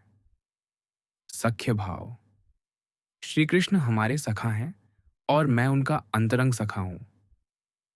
श्रीदामा, मधुमंगल, धनसुख, मनसुख की भक्ति सखा भाव की भक्ति थी। वात्सल्य भाव, श्री कृष्ण हमारे बालक हैं और मैं उनका माता पिता हूं। यशोदा और नंद की भक्ति वात्सल्य भाव की भक्ति थी। माधुर्य भाव, श्री कृष्ण हमारे प्रियतम और मैं उनकी प्रेयसी हूं। वृंदावन की गोपियों की भक्ति माधुर्य भाव की भक्ति थी। अर्जुन सखा भाव वाले भक्त हैं और भगवान के साथ बंधुत्व के संबंध का आनंद पाते हैं। भगवान के विराट रूप और दिव्य रूप को देखकर अर्जुन को विस्मय और श्रद्धा का अनुभव होता है, किंतु फिर भी वह सख्य भाव का माधुर्य चाहता है, जिसका आस्वाद ग्रहण करने का उसे पूर्व से ही अभ्यास था। इसलिए वह श्री कृष्ण से अपने सर्वशक्तिमान विराट स्वरूप, जिसे वह अब देख रहा है, को छिपाने और पुनः मानव रूप में प्रकट होने की प्रार्थना करता है। श्लोक 46।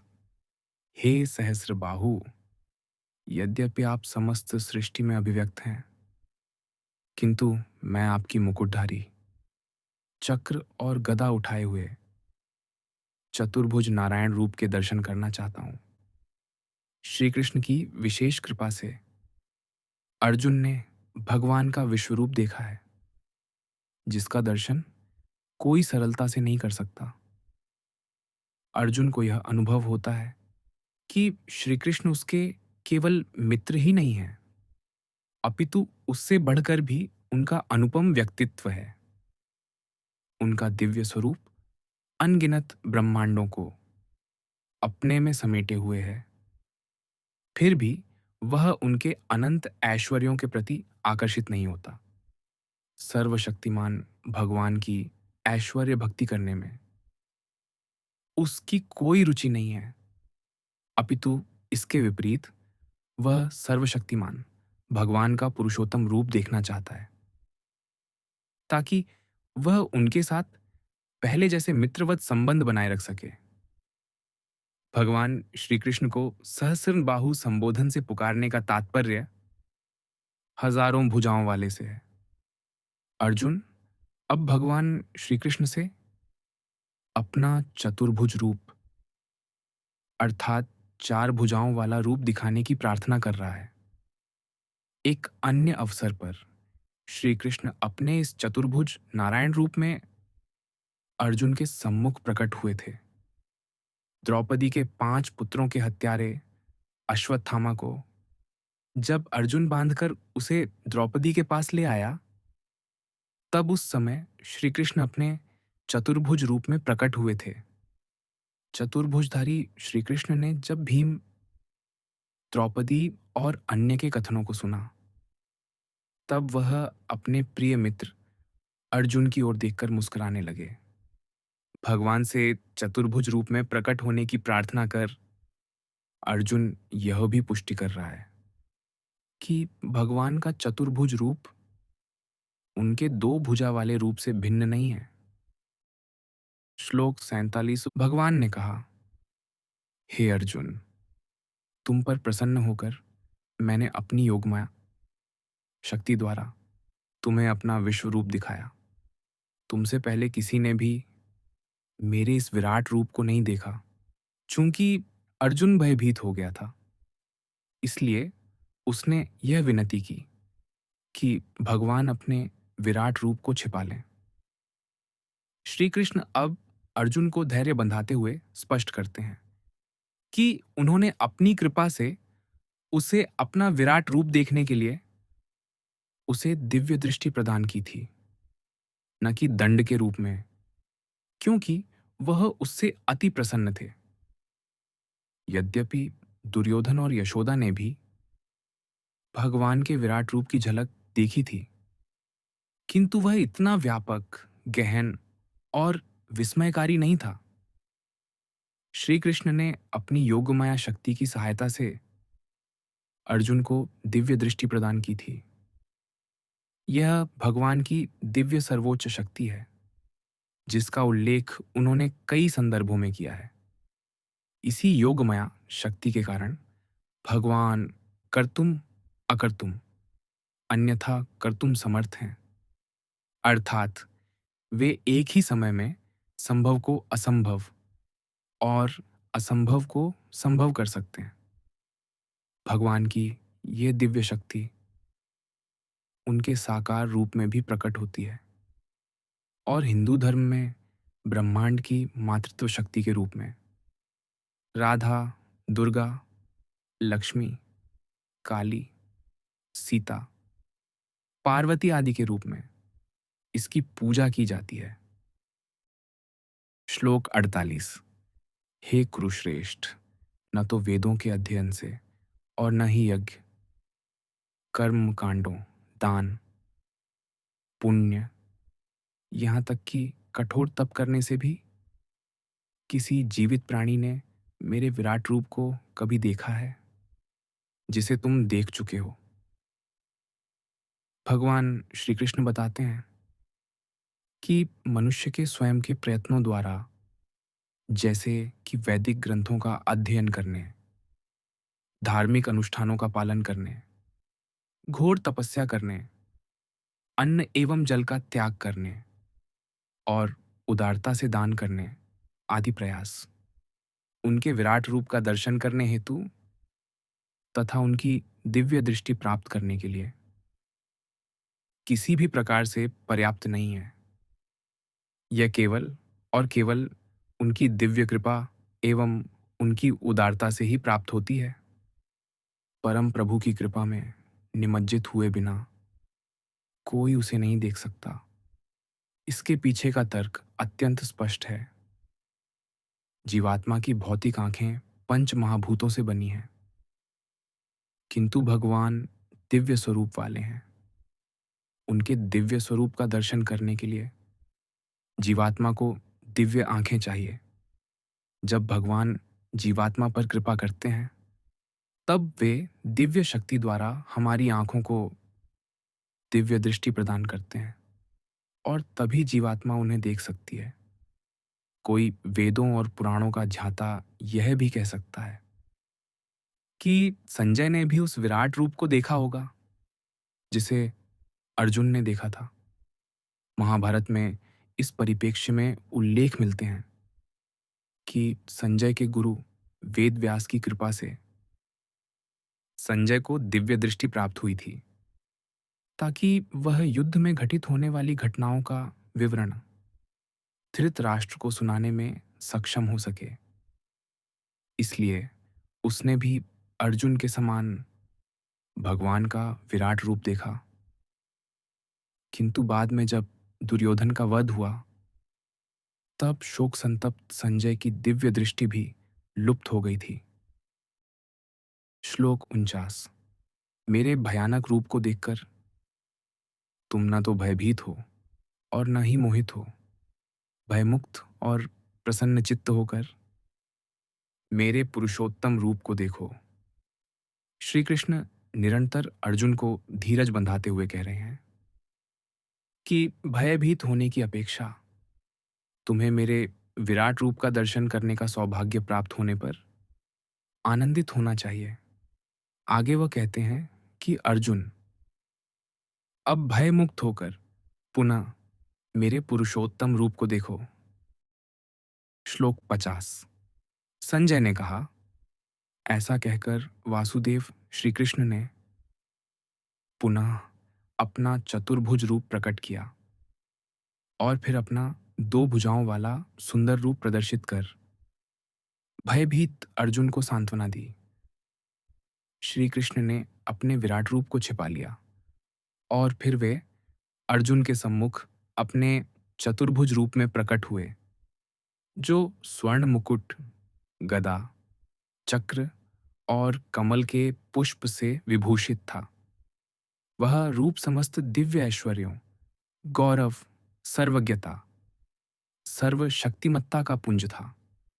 श्री कृष्ण का चतुर्भुज रूप उसी प्रकार से भय और श्रद्धा को उत्पन्न करता है, जैसा कि किसी राज्य के नागरिकों का उनके राजा के प्रति होता है।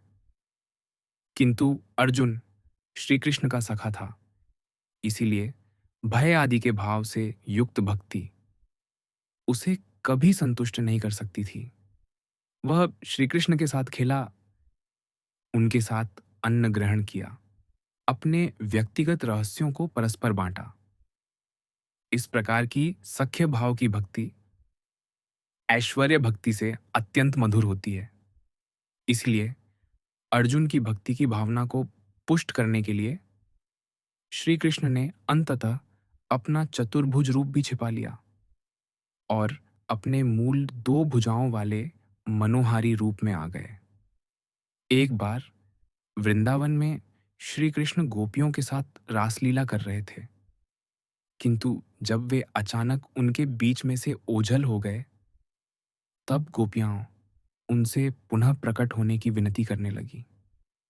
उनके अनुनय विनय को सुन श्री कृष्ण वहां पुनः चतुर्भुज रूप में प्रकट हुए। गोपियों ने उन्हें विष्णु भगवान समझा और उनका श्रद्धापूर्वक सत्कार किया, किंतु गोपियां उनके उस रूप पर मोहित न होकर उनके साथ और समय व्यतीत करना न चाहकर वहां से चली जाती है। उनका श्री कृष्ण के विष्णु वाले रूप के प्रति कोई आकर्षण नहीं था, क्योंकि वे भगवान श्री कृष्ण को ही प्राण प्रियतम के रूप में देखने की आदि थी। बाद में फिर जब राधा रानी वहां प्रकट होती है, तो उन्हें देखकर उनके प्रेम में विह्वल होकर श्री कृष्ण के चतुर्भुजी रूप की दो भुजाएं स्वतः लुप्त हो गई और उन्होंने पुनः अपना दो भुजाओं वाला रूप धारण कर लिया। श्लोक 51। अर्जुन ने कहा, हे जनार्दन, आपके दो भुजा वाले मनोहर मानव रूप को देखकर मुझ में आत्मसंयम लौट आया है और मेरा चित्त स्थिर होकर सामान्य अवस्था में आ गया है। श्री कृष्ण के मनमोहक सुंदर दो भुजाओं वाले रूप का दर्शन अर्जुन के सख्य भाव की पुष्टि और प्रबलता को व्यक्त करता है। इसीलिए अर्जुन कहता है कि उसने अपना धैर्य पुनः प्राप्त कर लिया है और उसकी मनोदशा सामान्य हो गई है। पांडवों के साथ श्री कृष्ण की लीलाओं को देखकर नारद मुनि पहले ही अर्जुन के ज्येष्ठ भ्राता युधिष्ठिर को बता चुके थे। श्री कृष्ण आपके घर में आपके साथ भ्राता के रूप में निवास करते हैं। इसीलिए अर्जुन सौभाग्यवश श्री कृष्ण के साथ परस्पर भाई और प्रिय सखा जैसा आचार्य व्यवहार करने का आदि था। श्लोक 52 और 53। परम प्रभु ने कहा, मेरे जिस रूप का तुम अवलोकन कर रहे हो उसे देख पाना अति दुष्कर है। यहाँ तक कि स्वर्ग के देवताओं को भी इसका दर्शन करने की उत्कंठा होती है। मेरे इस रूप को न तो वेदों के अध्ययन, न ही तपस्या, दान और यज्ञों जैसे साधनों द्वारा देखा जा सकता है। जैसा कि तुमने देखा है, अर्जुन को अपना विराट रूप दिखाने और उसकी सराहना करने के पश्चात तथा उसका दर्शन अन्यों के लिए दुर्लभ बताते हुए अब श्री कृष्ण अपने साकार रूप के लिए अर्जुन के सख्य भाव के प्रेम को कम नहीं करना चाहते।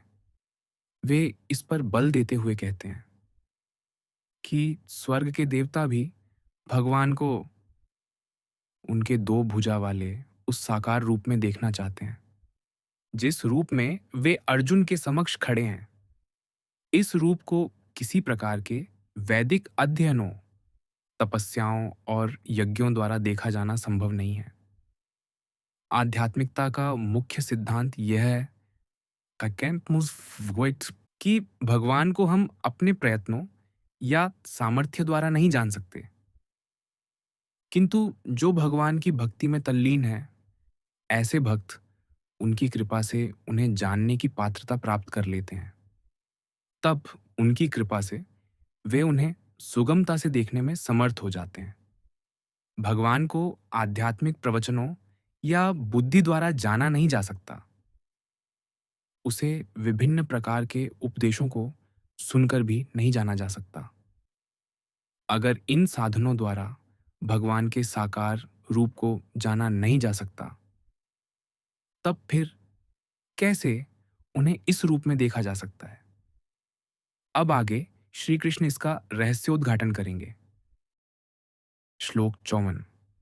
हे अर्जुन, मैं जिस रूप में तुम्हारे समक्ष खड़ा हूं उसे केवल अनन्य भक्ति से ही जाना जा सकता है। हे शत्रुहंता, इस प्रकार मेरी दिव्य दृष्टि प्राप्त होने पर ही कोई वास्तव में मुझ में एकीकृत हो सकता है। श्री कृष्ण इस पर बल देते हैं कि केवल और केवल भक्ति ही उन्हें प्राप्त करने का उचित साधन है।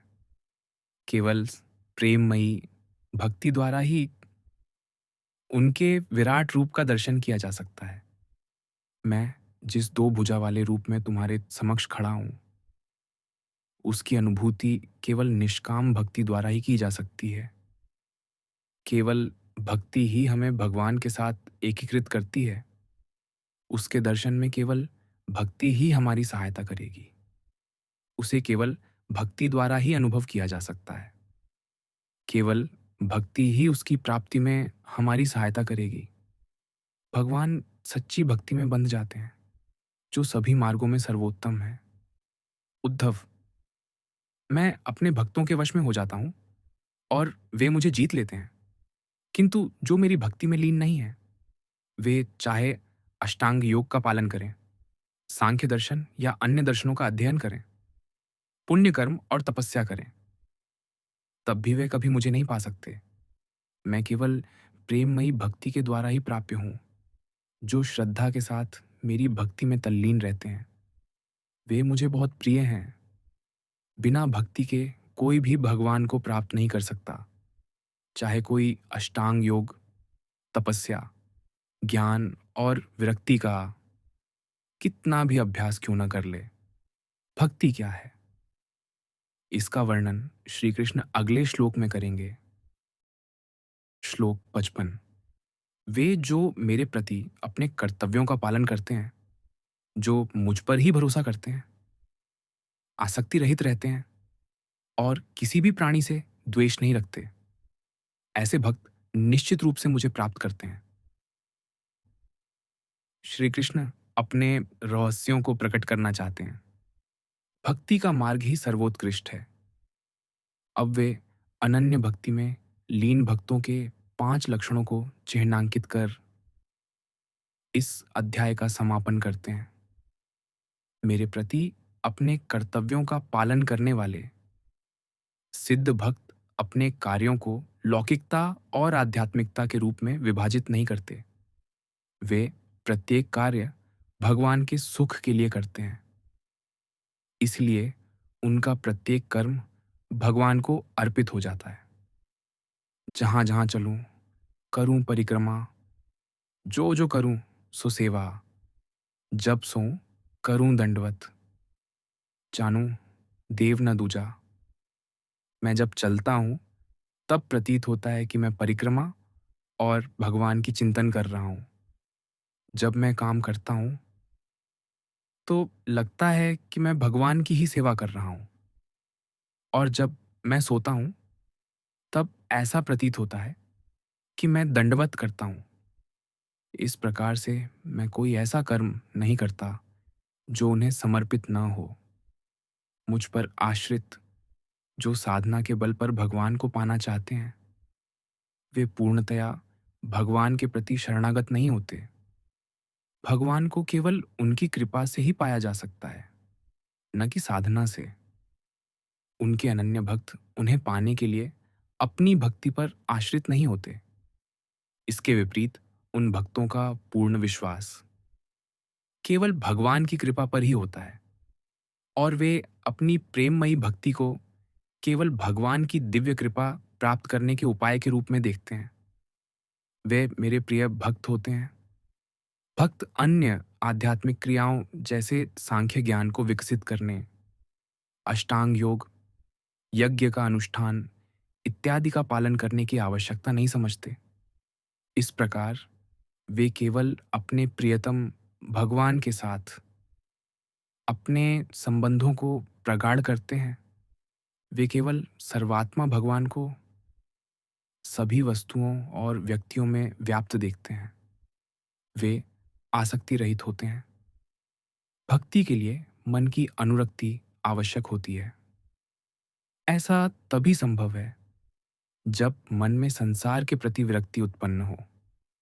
इसलिए अनन्य भक्त सभी प्रकार की सांसारिक आसक्तियों से रहित होते हैं और मन को केवल भगवान में स्थिर करते हैं। वे किसी प्राणी से द्वेष नहीं करते।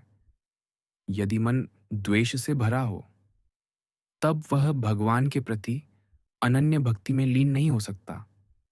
इस प्रकार अनन्य भक्त अपने भीतर किसी प्रकार के विद्वेष को आश्रय नहीं देते। यदि कोई उन्हें कष्ट भी दे या उनका अनिष्ट भी करे, तो भी वे यह सोचते हैं कि भगवान सभी प्राणियों के हृदय में निवास करते हैं और सभी परिस्थितियों को उन्हीं से उत्पन्न मानकर वे अपना अहित करने वालों को भी क्षमा कर देते हैं।